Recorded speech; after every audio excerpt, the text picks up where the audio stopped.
Je m'appelle Pedro, je suis président de l'association Cœur Battant Réinsertion. J'ai 47 ans et aujourd'hui ça fait 4 semaines, voire 5 semaines, là, ma 5e semaine que je me trouve à l'Élysée pour leur demander un plan d'urgence au niveau des sans-abri, des bâtiments de réinsertion, pôle réinsertion, santé, afin de mettre tout le monde en confinement. Et, les 115, 3 centres de 115 sont contaminés. Ils ont ouvert des nouveaux centres pour les personnes contaminées et ceux qui ne sont pas contaminés aujourd'hui sont encore dehors.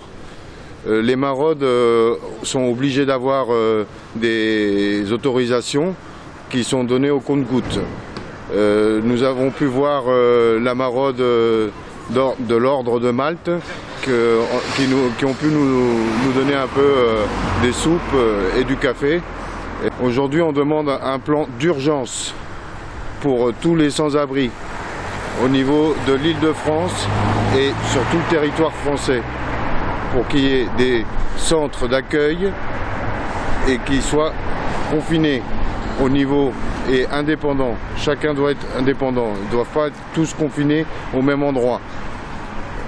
Je lutte depuis bientôt 2 ans et demi au niveau de notre association pour les sans-abri et les sortants de détention. Parce qu'il ne faut pas oublier aussi ceux qui sont en détention et qui sont aussi contaminés. Je vous prie de bien vouloir nous entendre au niveau du gouvernement.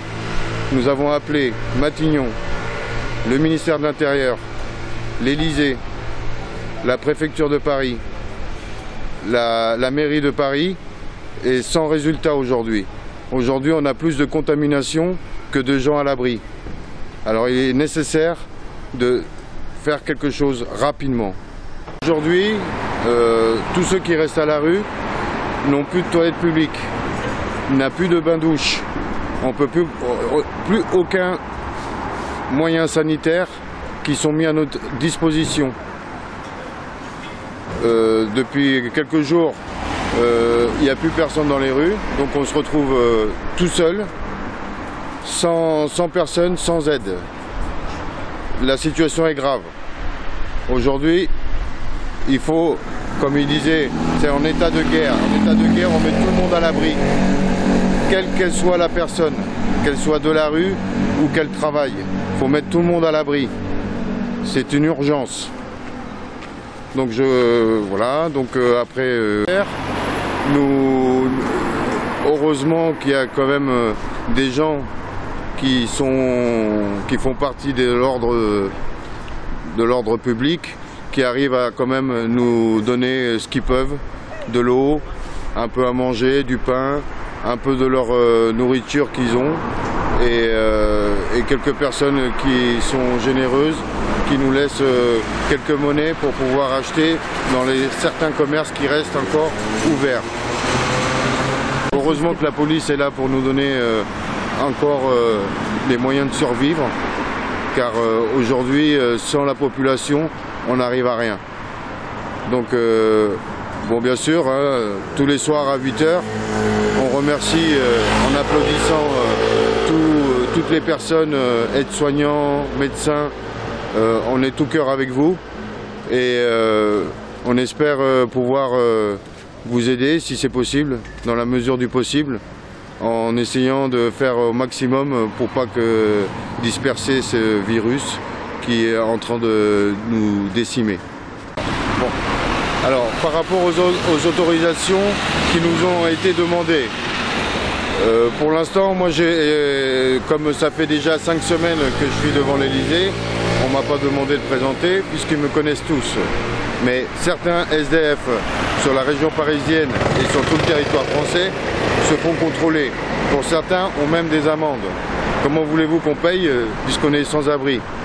Donc, et au niveau de moyens de locomotion ou de déplacement, il faut bien qu'on se déplace pour pouvoir au moins aller au sanitaire quand il y en a. Parce que tout a été fermé encore, je le précise. Tous les sanitaires, les hôtels, les bars qui pouvaient nous accueillir pour pouvoir aller aux toilettes, tout est fermé. Aujourd'hui, on est obligé de faire à même la rue. C'est des conditions inacceptables. Donc j'appelle à la population et au gouvernement qu'ils fassent le nécessaire à partir d'aujourd'hui pour qu'ils puissent nous mettre en confinement à l'abri et sans nous transmettre la maladie. Enfin, la maladie ou le virus. Voilà. Nous sommes une association de terrain. Comme vous avez précisé que vous alliez aider les associations de terrain, aujourd'hui vous en avez une devant votre porte, Monsieur Macron, depuis 5 semaines.